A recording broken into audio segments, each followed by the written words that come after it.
पाकिस्तान को south Africa ने दूसरे ओडीआई मैच के अंदर 8 विकेटों से शिकस्त दे दिया। सिर्फ 40 ओवरों में साउथ अफ्रीका ने 270 रन का टारगेट चेज कर लिया। अब अंदाजा करें कि लायलपुर की फैसलाबाद की विकेट बैटिंग विकेट है ये। ऑस्ट्रेलिया के बेहतरीन किस्म के फास्ट बॉलर जिनको इमरान खान ने भी फॉलो किया था, डेनिस लिली, उन्होंने कहा कि भाई अगर मैं मर जाऊं तो मुझे इस फैसलाबाद की पिच के नीचे ही दफन करिएगा आप। यानी वो इस बात का इशारा दे रहे थे कि किस कदर ये बॉलर्स के लिए कब्रिस्तान बनी हुई है पिच। आप अंदाजा कर लें इस बात पे। डेनिस लिली जो अपने टाइम के बेहतरीन किस्म के बॉलर काउंट किए जाते थे, उन्होंने ये बात कही थी। यानी बैटिंग पिच है ये, और हम बैटिंग पिच के ऊपर सिर्फ 270 रन कर रहे हैं। ये क्या 270 रन इनफ थे? क्या 270 रन पाकिस्तान डिफेंड कर सकता था? आप अंदाजा करें, सिर्फ 40 ओवरों में साउथ अफ्रीका ने वो चेज कर लिया। यानी कि कम से कम पाकिस्तान के बैटर्स को चाहिए था कि 330-40 रन का टारगेट देते, फिर कहीं जाके फैसलाबाद की पिच के ऊपर मैच फंसता है। पाकिस्तान की बैटिंग वैसे ही आप देख लें, शुरू से पाकिस्तान की बैटिंग बड़ी लो है। ओवरऑल किस्म का आप देख लें, जब भी आप पाकिस्तान की बैटिंग को देखें, पाकिस्तान की बैटिंग हमेशा से लो रही है। पाकिस्तान ने जब भी मैचेस जीते हैं ज्यादातर बॉलिंग की बेस पे जीते हैं। बैटिंग की बेस पे कभी भी पाकिस्तान इतने ज्यादा मैचेस नहीं जीते जितने कि बॉलिंग के बेस के ऊपर जीते हैं। तो फिर पाकिस्तान की बैटिंग अगर इसी तरह ही रहेगी तो यार देखिए, हर दफा आप बॉलिंग की बेस के ऊपर मैच नहीं जीत सकते होते। 330 रन का टारगेट देना चाहिए था पाकिस्तान को। पाकिस्तान ने जब बैटिंग ली है तो आप अंदाजा करें, फखर जमान आते ही दूसरी तीसरी बॉल पे आउट हो जाता है, ठीक है। और फिर बाबर आजम, यार देखें, इंतहाई जबरदस्त किस्म के बैटर हैं, इसमें कोई शक नहीं। हम बार बार इस चीज को कह चुके हैं सोशल मीडिया के ऊपर, हम बार बार बाबर आजम को बैक कर चुके हैं, इसमें कोई शक नहीं है। He is a great one, he is a great batter at the time in Pakistan, no doubt he is. But क्या पाकिस्तान के लिए वो ऐसा ही खेलता रहेगा? 80 से ज्यादा इनिंग्स हो चुकी हैं, आई थिंक एग्जैक्ट 81 हैं, 81 इनिंग्स हो चुकी हैं कि उसकी अभी तक सेंचुरी नहीं आई। पाकिस्तान की अवाम पागलों की तरह उसको देखने के लिए जाती है। जैसे ही वो आउट हो जाता है, पाकिस्तान की सारी अवाम घर चले जाती है। इवन आप अंदाजा कर लें, जब कल क्विंटन डी कुक का एक प्रेस कॉन्फ्रेंस हो रही थी, किसी ने क्वेश्चन किया सहाफी ने, तो उसने यही कहा कि Pakistani people love cricket, Pakistani people love Babar Azam. यहां से आप अंदाजा कर लें कि वो भी जानता है कि बाबर आजम को ही पाकिस्तान की अवाम देखने आती है। जब वो आउट हो जाता है, पाकिस्तान की अवाम चले जाती है। यानी कि आप इस बात से अंदाजा लगा रहे हैं, अगर पाकिस्तान की अवाम इस कदर बाबर आजम को सपोर्ट कर रही है तो क्या यार बाबर आजम की रिस्पॉन्सिबिलिटी नहीं बनती कि पिच के ऊपर वो कोई 20-30 ओवर रुके, पाकिस्तान की अवाम के लिए रुके, वो जो अवाम उसको देखने के लिए आती है। क्या हम 2 इनिंग्स के अंदर, जिस तरह आप देखिए पिछले मैच में 7 रन किए हैं, इस मैच के अंदर 11 रन किए थे, क्या इसी तरह रहेगा? क्या बाबर आजम ऐसे ही एज के ऊपर आउट होते रहेंगे? No doubt very good ball at that time, बहुत अच्छी बॉल की थी उसने, बर्गर ने, लेकिन आप अंदाजा करें कि क्या ये अच्छे बैटर नहीं हैं? क्या ये अच्छे तरीके से उसको जो है वो स्टॉप नहीं कर सकते थे? क्या अच्छे तरीके से नहीं खेल सकते थे?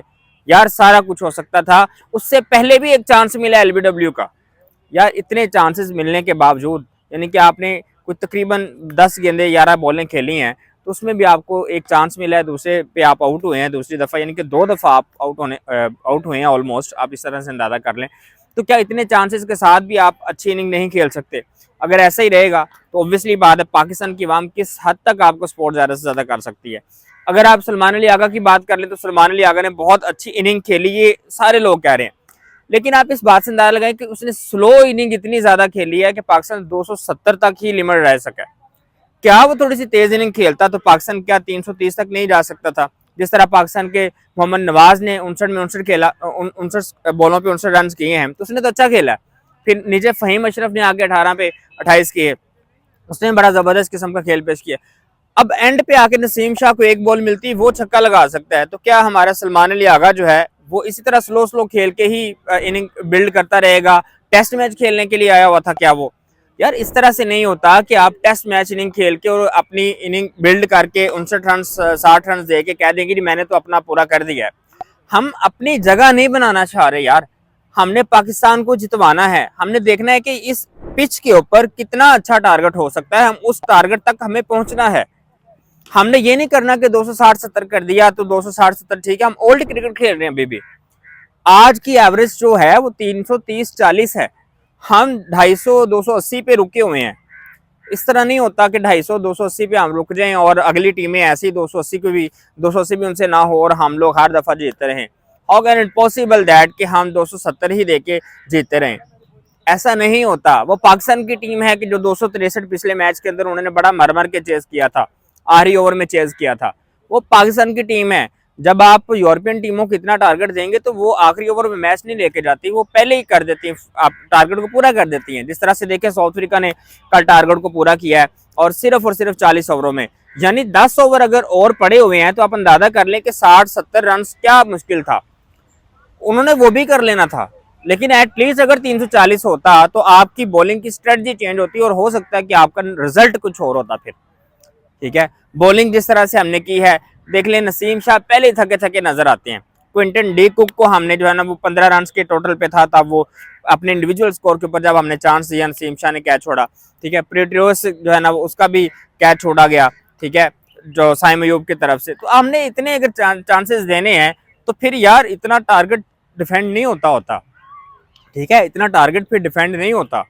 अगर ऐसे ही करते रहेंगे तो टारगेट किस तरह से हम डिफेंड कर सकते हैं 270 को? How can it possible that कि हम हर दफा 270 260 देके कह दें हम डिफेंड कर लेंगे? पॉसिबल नहीं है। और फिर आप इब्रार को बाहर ही बिठाना था, तो फिर आप देखें वसीम जूनियर और शाहीन फरीदी ने जब ओवर किए हैं तो उसके बाद आप साइम अयूब को ही क्यों लगा रहे हैं? भाई आपने स्पिन को साइड पे किया तो साइड पे ही रहने दें। फिर आप जनाब शाहीन फरीदी को आप चूज करें, आपने जो फास्ट बॉलर्स चूज किए हुए आप उसको ही चूज करें भाई, आप उन्हीं को ओवर दें, उन्हीं को ही आप कहें कि भाई आप खेलें, आप जो है ना वो आउट करके दें हमें। ठीक है, आप फिर स्पिन को यूज कर रहे हैं। तो ये इस तरह से भाई नहीं होता कि आप एक जो है ना वो स्पिनर को साइड पे भी कर रहे हैं और फिर पार्ट टाइम स्पिनर को लेके आ रहे हैं। मैं साइम अयूब को पार्ट टाइम स्पिनर इसलिए कह रहा हूँ क्योंकि देखें अल्दो के हम अब देखें पिछले 5-7-10 मैचेस के अंदर इसको रेगुलर यूज कर रहे हैं, एशिया कप के अंदर भी यूज किया है, लेकिन वो प्रॉपर बैटर है। हम उसको बैटिंग के ऊपर लेके आए। अल्दो के उसने बैटिंग में भी 53 रन किए हैं, लेकिन आप देखिए कि हम उसको स्पेशल बैटर पे ही रखें, पार्ट टाइम स्पिनर के तौर पर उसको यूज करें, ना कि उसको स्पिनर बना दें। क्योंकि अगर हम उसको स्पिनर बनाना शुरू कर देंगे तो उसका फोकस ज्यादा उधर हो जाएगा। हमें तो उससे बैटर चाहिए ना, हमें तो उसकी बैटिंग चाहिए, वो बैटर है, हमें वो एज अ बैटर चाहिए, हम उसको बॉलिंग के तौर पर यूज कर रहे हैं। तो ये हमारी बड़ी मिस्टेक्स हैं ओवरऑल।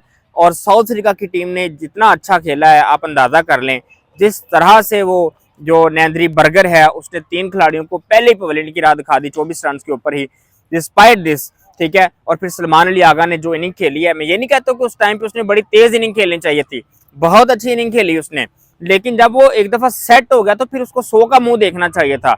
रिजवान ने जिस तरह से देखो वो बॉल को वेल लेफ्ट करने की कोशिश करते हुए बोल्ड हो गया। ठीक है, तो ये नहीं होता भाई। आपने अगर इसी तरह खेलना है तो फिर मेरा नहीं ख्याल कि हम सीरीज जीत सकेंगे। कल का मैच देखे क्या होता है, लेकिन साउथ अफ्रीका की टीम बड़ी डोमिनेट कर रही है पाकिस्तान को इस टाइम। हम वन साइडेडली मैच बड़ी आसानी के साथ हारे हैं। 40 ओवरों में उन्होंने 270 रन चेज कर लिए है। हमारे बैटर्स ने जितना रन 50 ओवर में किए हैं, हमारे बॉलर्स उसको डिफेंड नहीं कर सके, इवन वो मैच को बड़ा दिलचस्प भी नहीं बना सके। जिस तरह से साउथ अफ्रीका के बॉलर्स ने 264 रन का टारगेट देके मैच को दिलचस्प बना दिया था, तो हमने तो वो भी नहीं किया।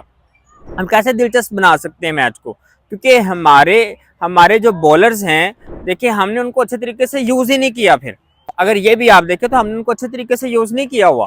ठीक है, और फिर आप देखिए बैटर्स, मैं तो वही बात फिर दोबारा से रिपीट क्या करनी कि आप देखिए 330 रन जब नहीं करेंगे तो फिर तीसरा मैच नहीं जीत सकते। होप फॉर द बेस्ट के सीरीज पाकिस्तान के नाम रहे, लेकिन लग नहीं रहा भाई, सीधी सी जो बात है, क्योंकि पाकिस्तान खेल ही ऐसे रहा है कि जैसे पता नहीं किस तरह इनको क्रिकेट नहीं आती, पता नहीं क्या खेल रहे हैं, कोई समझ से बाहर है। बहरहाल हमें कल बाबर आजम की बैटिंग को देखना होगा। बाबर आजम के ऊपर कल भारी रिस्पॉन्सिबिलिटी आती है, रिजवान के ऊपर भारी रिस्पॉन्सिबिलिटी आती है, फखर जमान के ऊपर भारी रिस्पॉन्सिबिलिटी आती है। If you want to win the series तो इन बैटर्स को बहुत अच्छी परफॉर्मेंस देना होगी। Shaheen Afridi as a captain क्या कर रहे हैं आपके सामने है। तो बहरहाल आप अपनी राय का कमेंट सेक्शन में करें। Thank you.